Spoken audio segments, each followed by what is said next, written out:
atas perintah dari Presiden Republik Indonesia melalui Kepala Staf Angkatan Laut ya untuk membuka akses terutamanya ya bagi para nelayan yang akan melaut. Kalau untuk kepentingan rakyat ya Angkatan Laut, TNI khususnya ya kita akan tampil ke depan.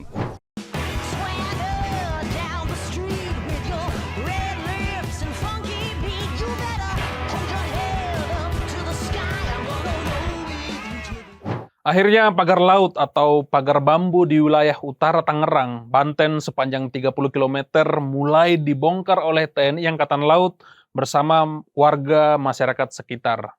Pembongkaran pagar misterius ini dilakukan setelah Prabowo memberi perintah untuk membongkarnya segera kepada TNI. Yang menarik adalah ternyata tidak semua Menteri Prabowo kompak soal pembongkaran pagar bambu ini.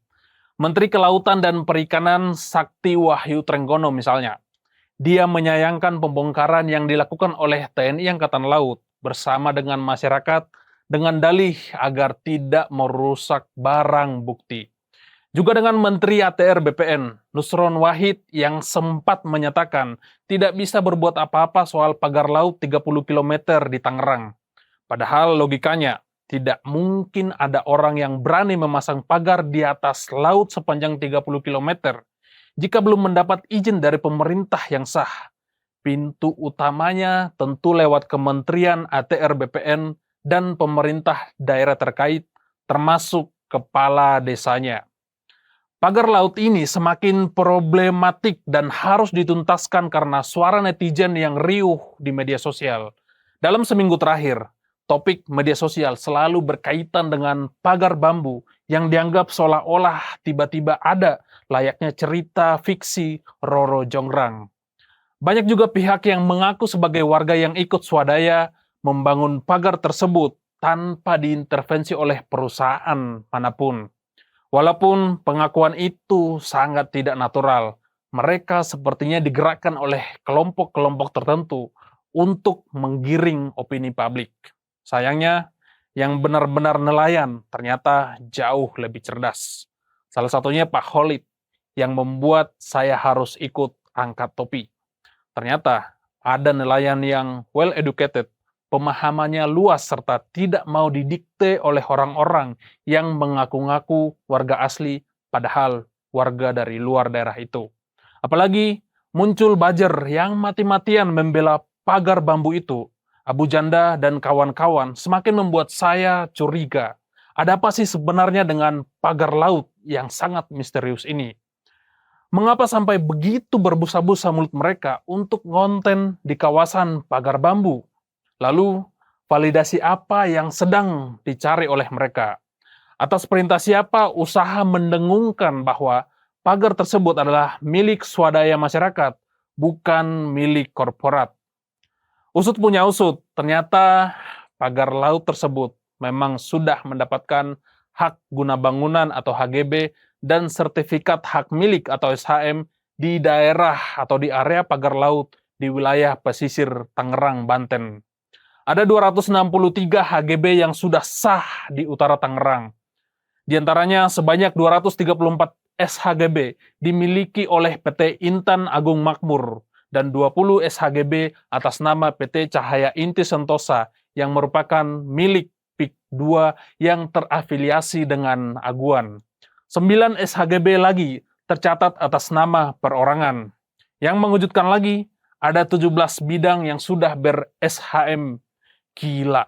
Total luas area lebih dari 537 hektar atau 5.375.000 meter persegi.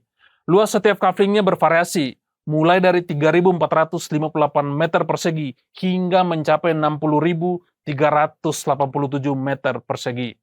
Dan coba tebak, di era siapa sertifikat itu keluar? Ya, era Jokowi, tepatnya sejak Agustus 2022. Saat itu, menterinya adalah mantan Panglima TNI Hadi Cahyanto dan juga wakilnya dari Partai PSI Raja Juli Antoni. Menteri KKP juga akhirnya menyatakan HGB yang di atas laut itu ilegal alias tidak sesuai dengan hukum dan aturan dan sah untuk dibongkar sesegera mungkin. Pernyataan itu diucapkan setelah dipanggil oleh Presiden Prabowo ke istana dan mungkin juga ditegur lewat Mayor Teddy. Yang mau saya sampaikan begini, saya melihat kabinet Prabowo seperti memiliki dua matahari kembar. Satu sisi di bawah pengaruh Prabowo sebagai presiden asli. Satu lagi, saya melihat sebagian menteri-menteri ini masih di bawah pengaruh Jokowi sebagai presiden-presiden bayangan. Baru kali ini saya melihat menteri dalam sebuah kabinet tidak langsung melaksanakan perintah presidennya secara langsung. Padahal mereka ditugaskan untuk melaksanakan visi dan misi presiden terpilih, bukan presiden yang lain dari negeri lain. Prabowo bahkan sampai harus menurunkan TNI Angkatan Laut dengan korps marinirnya. Padahal urusan ini seharusnya tidak perlu sampai ke tangan Tentara Nasional Indonesia. Cukup Kementerian KKP atau Polisi Air, itu sudah lebih dari cukup. TNI seharusnya mengurusi hal-hal yang jauh lebih strategis dari urusan cabut-mencabut bambu.